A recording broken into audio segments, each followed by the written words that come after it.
The Roads of Fate by Thomas Nalenka, narrated by A.I. Kingsley. I'd never wanted to leave Louvain, but I had no choice. Lord Mazikrin had secured a position for me in Balenborg, and my father insisted that I accept it. No son of his, he said, would disgrace our family by refusing the Earl of Louvain. And so, with a heavy heart, I went. I left my home village on a fine morning in early June. A crowd of well-wishers assembled in our barnyard to bid me farewell and Godspeed. Even Lord Mazikrin came out from town to see me off, bringing with him an unexpected gift. A horse, Anusha, a gentle, albeit stubborn, chestnut mare, my favourite from his stables. As it was, I had planned on travelling to Balenborg on foot, with the hope of joining up with other wayfarers or a merchant caravan along the way. When my father explained this to Lord Mazikrin, the Earl jested that if I did that, the cathedral would be finished before I even got there. Better to go in style, he said. I'll hear no objection. The Earl waved off my father's polite protest with a flourish of his bejewelled hand. This is my gift to Madja, a token of my appreciation for the splendid work he did on our church, and a present to start him off right on what I hope is a long and successful career. I felt unworthy of the Earl's generosity, and I looked at the ground and mumbled, "Thank you, my lord." My apprentice master Rutashi was there as well. He too bore a gift, a book bound with a hard leather covering. I accepted it with gratitude and was about to take a quick look inside, but he stopped me and said in his halting way that I should wait until later. And so I tucked it away in my rucksack, putting aside for the moment my curiosity regarding its contents. I made the rest of my goodbyes as quickly as possible. I held back tears as I embraced, one after another, a long line of friends and relatives. At the end of the line, my mother hugged me as only a mother can, long and close, like she never wanted to let me go. When she finally released me from her warm embrace, she kissed me on both cheeks in our local custom, and then, with tears streaming down her face, she unfolded a small cloth parcel and presented me with yet another parting gift, a finely crafted pewter cross on a leathern cord. "It will keep you safe," she said as I lowered my head so she could place it around my neck. She glanced at my father, who returned the look with a consenting nod, for it was in fact a gift from him, fashioned by his own hands over many a winter's night. My father stepped in and looked contemplatively at the piece one last time and then tucked it behind my shirt. "Keep it hidden," he said, for it was valuable. And then, with a quick hug and a clap on the back, he reminded me one last time to be careful on the road and to send word with the bishop's mail once I had reached Balenborg. I promised I would. At that, I picked up my rucksack and my tool bag, mounted Anusha, and headed off down the road. I did not look back, for I knew if I did, the tears would certainly begin to fall, and that was no way to begin a journey. I kept my sights to the west, to Balenborg and my future. The year was 1483. Who could have known during those idyllic early summer days how far beyond Balenborg my travels would take me, and how drastically my life was about to change? I travelled that day at an easy pace through the gentle rolling farmland of my home county of Louvain, in the western reaches of the province of Maziria, in the north of the kingdom of Adaronia. The air was fresh and clear, with only a few fair-weather clouds plying their way across a deep blue sky. The hedgerows were redolent with roses and honeysuckle, their intoxicating fragrance drifting on the warm June breeze as though it had come down from heaven itself. All around me stretched a patchwork of farms, fields and wooded hills in every shade of green imaginable, punctuated here and there by huddled villages, with their stone churches rising proudly above the landscape. Now and again in the distance I could hear the sounds of the countryside, the tinkling of cowbells, the bleating of sheep, the crowing of a cock. I breathed it all in and sighed deeply. My heart ached, for I knew I would miss this corner of the world dearly. In the late afternoon I arrived at the first stop of my itinerary, the town of Lubric, which marked the farthest distance of my life's travels. It was a prosperous little market town, built in the grey stone and half-timbered style that characterised the region. The dusty streets were alive with people at this hour, heading home from the fields after their workday, tending their animals, preparing their suppers. I had been here once before, some 6 years earlier, when I was 12. My 2 older brothers and I had gone along late that autumn to help drive a herd of Lord Mazikrin's swine to market. It was a 2-day journey to Lubric at that time of year, with swine, and we'd spent the first night in a miserable cold hovel of a droving inn in a village midway. It was the first time any of us had ever been away from home. In Lubreek, we stayed a night at a coaching inn, the Red Hat, as I remembered it being called. I would spend tonight at the same inn, for it was a decent establishment, and I remembered where it was on the high street not far from the bridge that spanned the River Loo. I found the place easily enough and left Anusha in the care of the stable boy, and went into the common room where a boisterous crowd was already busy eating and drinking and raising a din. I took a seat at the end of a long trestle table, and the innkeeper from behind the hatch acknowledged my arrival with a wave of his hand and motioned for one of the serving maids to bring me some food. She'd soon placed before me a steaming bowl of stew and a mug of ale, and I set to my meal with a hungry enthusiasm. The talk I overheard in the tap room was the normal chatter of a June evening, the weather, the progress of the planting season, the status of crops, the prospects for rain. There was nothing afoot in the world to trouble the thoughts of these ordinary country folk. The sun was rising and setting as it always had. Peace was upon the land. There was no talk of wars or rumours of wars, no hint of any awareness of the political storm clouds that were gathering in the east and threatening to engulf us. I stayed up for a time, sipping my mug of ale, observing people and listening to bits of conversation. I kept to myself and no one talked to me or paid me any heed. It was strange not to know a single person in the room. Back home I'd spent many a night at the Black Bull, surrounded by friends, knowing everyone, disregardful of any visitor or passer-through who might happen to be in our midst. But now I was the stranger, and for the first time in my life I knew what it meant to feel lonely. True it is that a person feels loneliest in a crowded room. So at last I escaped to the upstairs to retire for the night. I had a room and a bed to myself, but sleep did not come easily or quickly, for there were untoward noises coming from the neighbouring chambers, and someone in the main room below had taken up a fiddle, and there was music and gaiety until well after midnight. Somehow, though, I managed to drift off to a restless sleep. The steady pattering of raindrops on the windows awakened me early the next morning. I rolled over and groaned. The dry, sunny weather of the past fortnight had come to an end, and just in time for the second day of my journey, I thought ruefully. I dragged my unrested body from bed, my legs and back sore and aching from the prior day's ride, and hobbled downstairs. I sat in the taproom watching the rainfall, contemplating the wet day of travel that lay ahead of me. There were only 3 other patrons in the room at that early hour. The innkeeper was bustling about, tending to us early risers by himself, bringing us drink and bread and bowls of morning mash and sausages. I sat by myself at one end of a long table, and the other men sat together at the farther end. They were fellow countrymen, speaking our language, but their accent was from distant parts.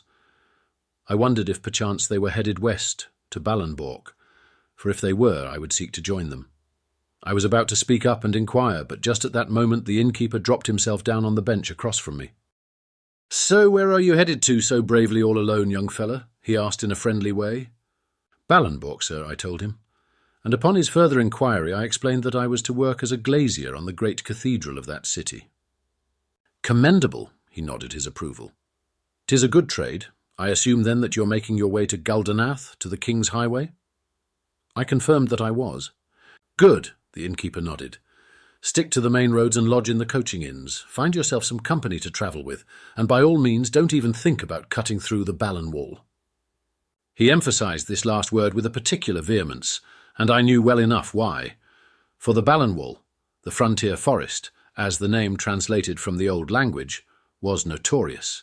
It was the wild heart of Adaronia, a vast, untamed expanse of mountainous wilderness, populated not only with all manner of outlaws, murderers, rogues and gypsies, but also bears, wolves, savage boars and lion cats that attacked you silently from behind or pounced upon you unawares from the limbs of overhanging trees. The mere mention of the place struck fear into the hearts of children and grown men alike. Careful folk knew well enough not to venture into its dark depths. "You may have heard otherwise," the innkeeper went on, "but the Isernath road is no worthwhile shortcut and treacherous besides. I don't care what anyone says. Just make sure that when you pass through the wood between Salathium and Isernath, you keep to the left and stay on the Masurian High Road. The Isernath road forks off to the right at the Big Oak and goes into the Ballenwall. Take that and it'll be the last anyone sees of you." "Ah, that's just balder and rubbish," a voice interrupted us from the far end of the table. The other men had been listening to our conversation. It's not as bad as all that. We came out of there yesterday. It was no problem. There's places to stay. Saved us 2 days off our journey. Well, there's 3 of you, the innkeeper said to him in reply. That's the difference, see? He's alone. Do you think he's got any business at all going through that forest by himself? The innkeeper turned to me and wagged his finger. Mark my words, lad. You do as I say if you know what's right for you.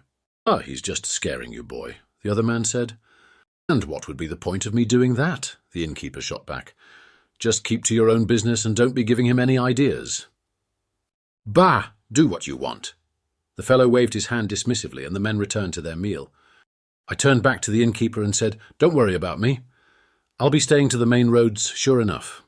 And there was no doubt that I would, for I had been well advised by my father of the dangers that faced me on my journey. My father was a prudent, cautious man. He had served as a bowman in the war, and had travelled the roads and byways of the realm, and had seen more of the wicked ways of the world than was right for any man to see.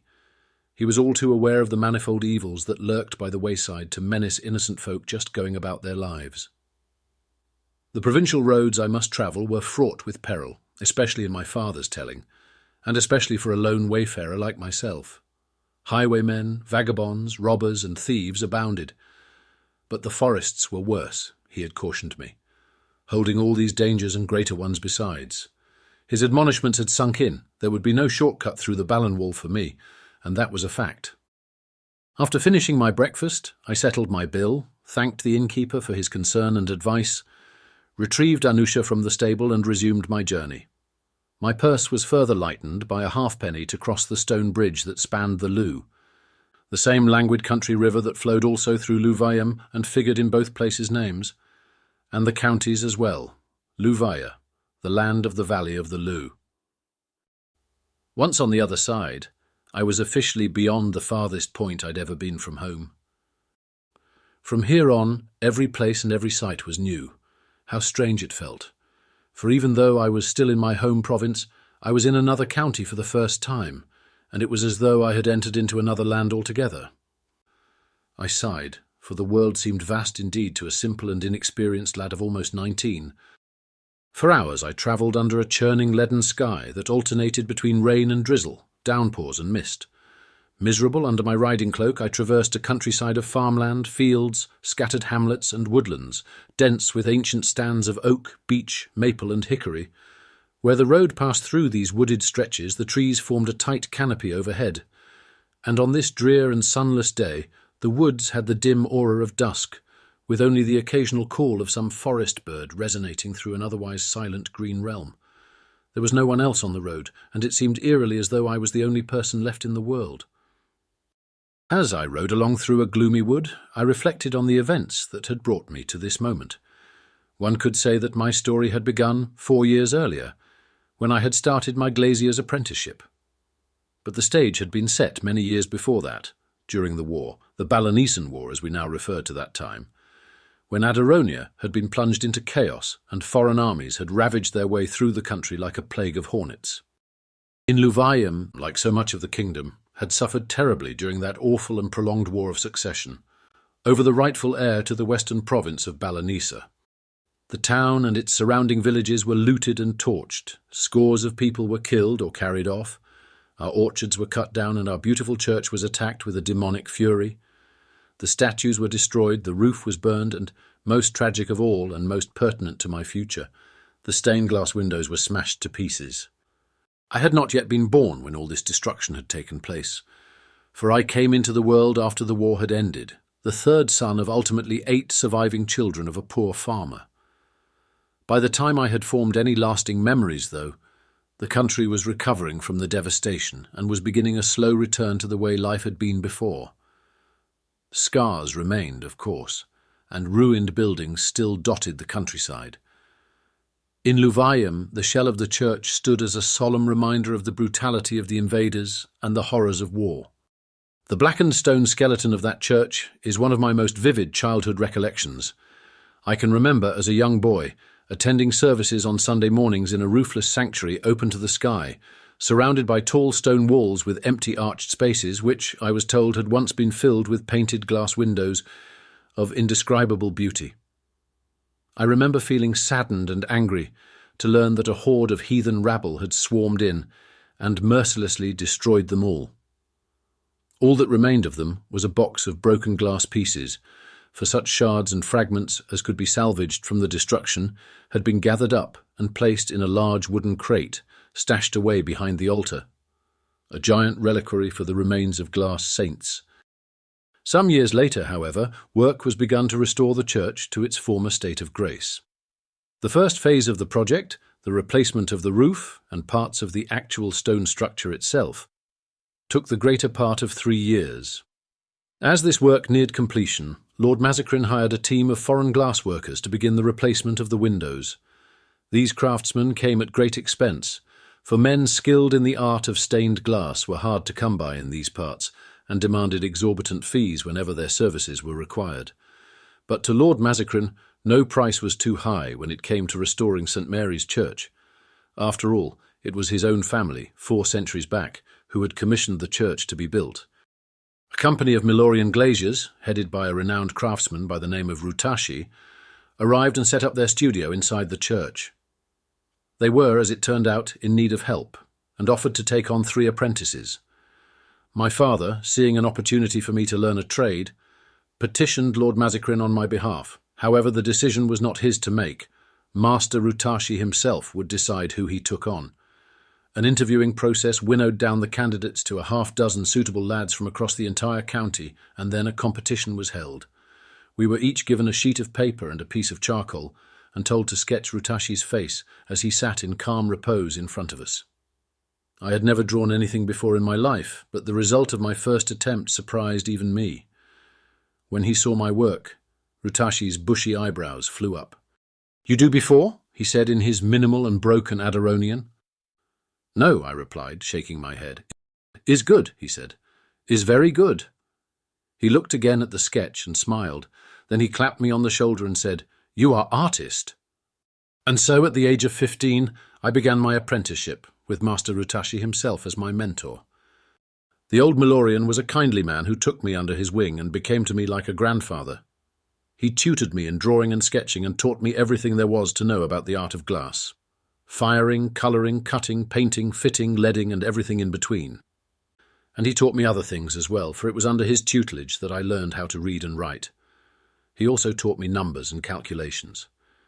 And since he nor anyone else in the company could speak more than a few words of Adaronian, I was also obliged to learn a new language, which I picked up quickly.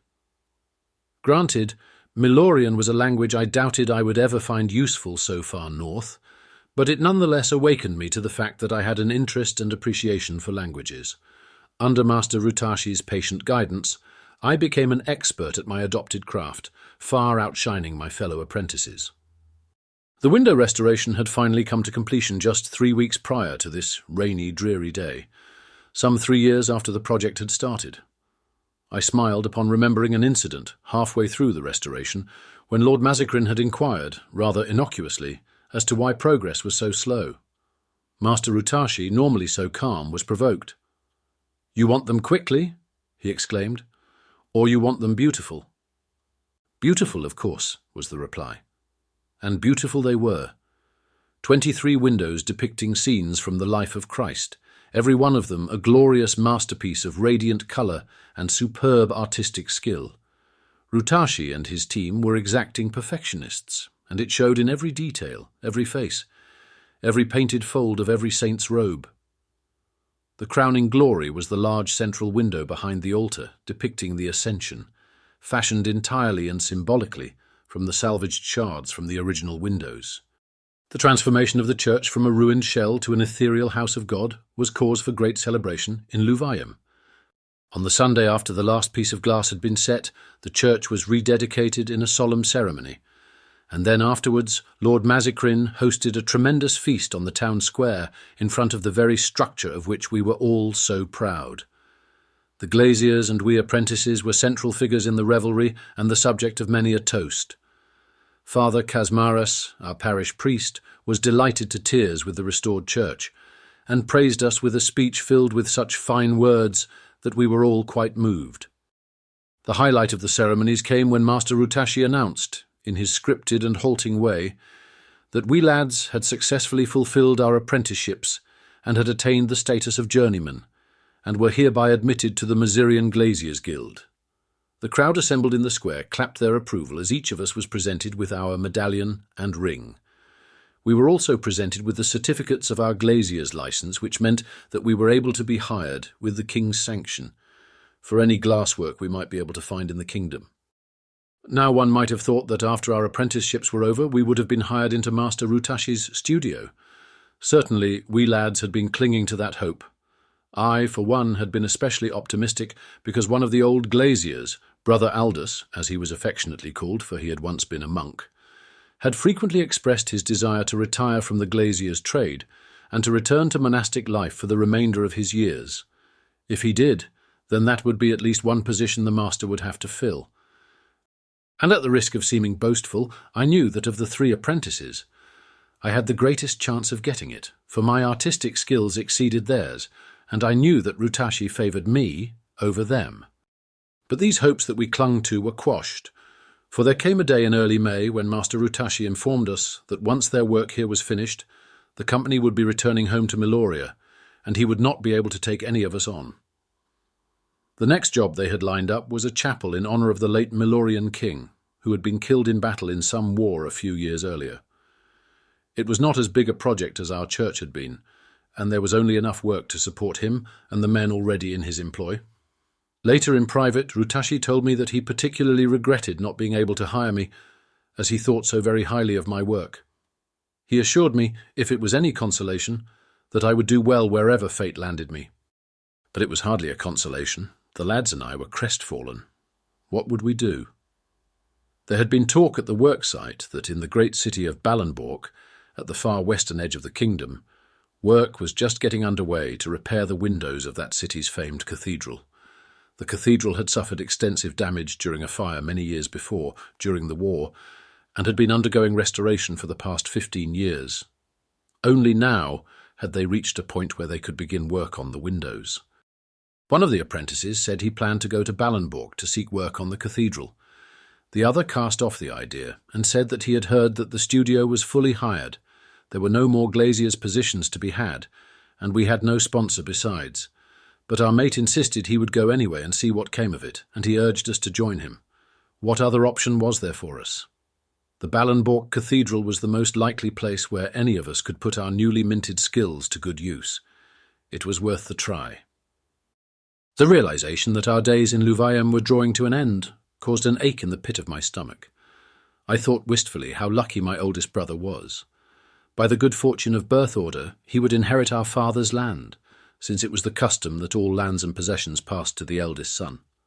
Even my second brother was fortunate in that he had already inherited the farm adjacent to ours, when our uncle, my father's brother, had died a few years back without any surviving children.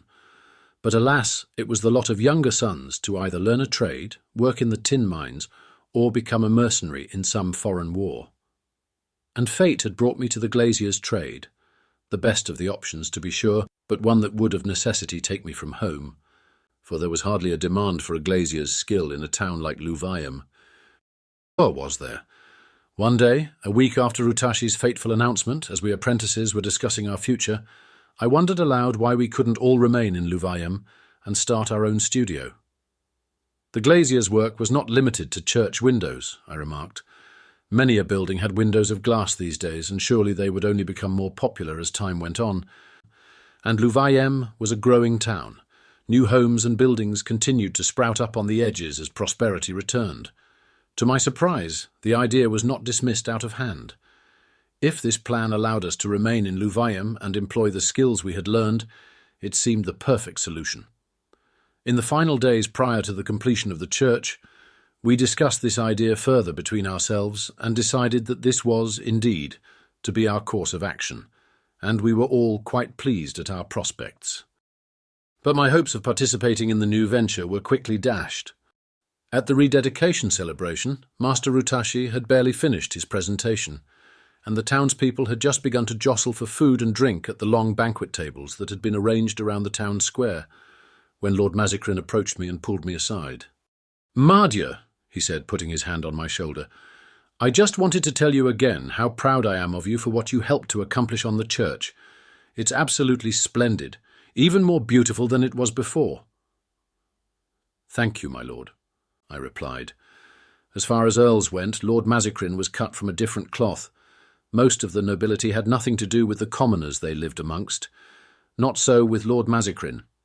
He knew everyone in the town and its surrounding villages by name. He talked with us. He was kind to us. His generosity to the common people was legendary. He had even paid for the apprentice fees for me and the other lads, knowing that our fathers were hard-pressed to afford it. "Have you thought about what you will do now that the church is finished?" he asked me. "I know that Master Rutashi will not be taking any of you on." "I have, my lord," I replied. "The fellows and I are going to stay right here in Louvain and start our own studio." Lord Mazikrin raised a dubious brow. "Do you think there will be sufficient demand for your skills here?" "I pray so, my lord. Glass windows are becoming more and more the fashion these days. The town is growing." True, the Earl allowed. "But I have something better for you in mind." "Yes, my lord?" I replied in a somewhat guarded manner. "You've heard about the cathedral in Ballenborg, of course." "Yes, my lord," I answered, and I felt my stomach sink. "Well," the Earl went on, "I've arranged for you to join with the company of the Master Glazier in charge of that restoration. Rutashi has submitted a glowing recommendation of your talents, and Master Despini of that project has hired you sight unseen." Then he added discreetly behind his hand, "And the fact that the bishop is my brother-in-law didn't hurt matters either." I felt dizzy. I could hardly believe what I was hearing. This was not what I wanted. "You are to report to Master Despini no later than the 25th of June, the day after the feast of St. John," Lord Mazikrin went on, "and not a day later. I hear the old shardmonger's a stickler for punctuality, so I don't need any bad reports coming back. I'll never hear the end of it from his Lord Eminence, the bishop." I don't know what to say, my lord," I stammered, even though I knew very well that there was only one thing I could say. "Say thank you, my boy," Lord Mazikrin said. "This is the opportunity of a lifetime." "Thank you, my lord," I said, even as I felt the colour draining from my face. "Thank you." I spent the rest of the celebration and the rest of the day in a bleak mood. People noticed and inquired about it, saying I should be happy on such a day. I told them that I felt a little sick in the stomach, which was true enough. That night at home I told my father about my conversation with the Earl. I also told him how it interfered with my plans to start a studio with the other apprentices. I was holding on to the hope, however slight, that my father would see things my way and would step in and convince Lord Mazikrin not to make me go. But alas, my father flew into a purple rage, dismayed that I would even think of turning down the Earl's offer. An offer, he impressed upon me, that the Earl had gone out of his way to secure. No, he would hear no more about it. No son of his, he made clear, would disgrace our family by refusing Lord Mazikrin. I was going to Ballenborg as Lord Mazikrin had arranged, and that was that. And that was 2 weeks ago. And now here I was, all alone and far from home on a rainy June morning, still somewhat dazed by how suddenly and drastically my life had changed. I emerged from my thoughts to find that I had passed through the wood and was once again in open country, on an upland higher than the surrounding region. The roiling clouds, though still dark, had lifted higher. The rain had ceased for now, and the air was suddenly clear under a low ceiling. A view opened up to my right, to the west, a view of mountains and forest as far as the eye could see. The Ballenwall. Not jagged crags of snow-capped granite were these mountains, but soft, forested green peaks and valleys that marched off into the distance as if in waves, one after the other, until they were lost in the mist. Not a trace of humanity was to be seen in this sea of trees. No hilltop castle, no church spire, no village or farm clearing. I swallowed hard at the awesomeness of the view spread out before me. Who in their right head, I thought, would risk a shortcut through such vast and wild lands? With this thought in mind, I focused on the road before me, determined more than ever not to stray from it. The entire morning I met with no one on the road, save for a local constable out on patrol with his men. They stopped me and asked where I was coming from and where I was going. I explained my business, and was ready to produce my letter of introduction, which Lord Mazikrin had provided me to give to Master Despini, but they did not require it, and they let me continue on without trouble or harassment. At midday I reached the Masurian high road at the town of Selaithim. I was glad of it, for it was a more heavily travelled route, and thus I was more likely to encounter fellow travellers and hopefully gain some company for myself. But there were only a few people abroad in this foul weather, dodging their way through the muddy, puddled lanes as the rain started again in earnest. I noticed an inn on the side of the main square that looked warm and inviting, and for a brief moment I debated whether or not to stop and call an early end to my day's travels right then and there. But I didn't. It was only early afternoon, and the rain might soon let up. My itinerary was set, and my destination for day's end was Ionath, where I would find a coaching inn, a hot meal, and a dry bed. So I passed through quickly, pulling my riding cloak tightly around me, and continued on. Beyond the farmland and fields that ringed the town, the road was again swallowed up in dense woods. The rain was pouring down now heavier than ever, in windswept sheets, and it became as dark as dusk. The rain pelted horizontally against me, and I berated myself for not having stopped at the inn when I had the chance. What a fool I was. Never before in my life had I been so exposed to such driving rain. Never before had I been so thoroughly wet, cold, and miserable. Poor Anusha, she was probably more miserable than I was. I contemplated just stopping and hunkering down or turning back, but I reckoned we'd already gone more than halfway, so on we pressed, one plodding step at a time on a sunken road that was more and more resembling a riverbed. The sole focus of my thoughts was reaching Ionath and getting out of the rain. Gone from my mind were the warning words of the innkeeper in Lubreek. In the wood between Salithium and Ionath, keep to the left, he had advised. The Isernath road forks off to the right at the big oak and goes into the Ballenwall. But I had forgotten. And even if I had remembered, in this rain I could scarcely see 5 feet in front of me, let alone watch out for the big oak. They were all big, and so in the blinding rain, when the fork in the road came where I was supposed to stay to the left, I missed it. I veered right off the main track and into the Ballenwall. I must have continued on this way for perhaps an hour or so before I realized my error. For the road, until now fairly wide and very much resembling the well-trodden route I had been travelling on for most of the day, had suddenly become significantly less trodden. I brought Anusha to a halt and woefully contemplated the diminished cart track before me that continued on through the ferns that blanketed the forest floor. I suspected what had happened. I had reached the point that generations of wayward travellers before me had arrived at, the moment when it dawned on them that they had been riding through dense woods for far too long, that they had erred from the Masirian high road and had gone down the infamous Isernath road. In short, that they had strayed into the Ballenwall and had to turn around. I cursed my bad fortune and my carelessness. With an oath, I pulled on Anusha's reins to reverse course and head back to the main road as quickly as possible to make up for lost time. The coaching inn in Ionath was now 2 hours further than it ought to have been. The thought of a warm, dry taproom and a bowl of hot stew had never been more appealing than it was now, especially now that the light was fading from the already dim day, and the rain was pouring down with a renewed intensity. But stubborn Anusha had other ideas. She would not move. It was as though she had simply had enough of the rain, enough of the mud, enough of being wet and miserable. I prodded and cajoled her, but she stood firm. She simply would not budge. "Oh, sweet Anusha, move!" I pleaded with her. Then I scolded her, then I yelled at her, then I cursed at her. But that seemed only to strengthen her resolve to remain planted where she was. What was I to do? By now the storm was bringing an early close to the day, and it would soon be dark. Was I truly to be stuck here for the night in the accursed Ballenwall of all the places in the world because of this stubborn ass of a horse? I could hardly believe it. With a growing sense of despair, I looked around. If truly I had to spend the night in the wild, I would need to find some form of shelter. Fortune was not entirely against me, however, for about 30 feet off from the road loomed a dark wall of rock outcropping. Perhaps I could find a cave to seek refuge in. Anusha must have sensed my intentions, for she willingly followed me as I started to lead her by the reins up the stone-strewn slope towards the base of the cliff. But having finally gotten her to move again, I decided to seize the opportunity and get back in the saddle and make for the high road after all, while enough daylight still remained. But Anusha, wretched beast, knew her own mind, and again she refused. "You win," I sighed, and we made our way to the cliff. There I found a sheltered place, not quite a cave, but merely a hollow indentation in the rock face, where the overhang offered a dry ribbon of refuge several feet wide. I settled in and sat there with my back against the cliff. An arm's length in front of me, the rain poured down like a curtain.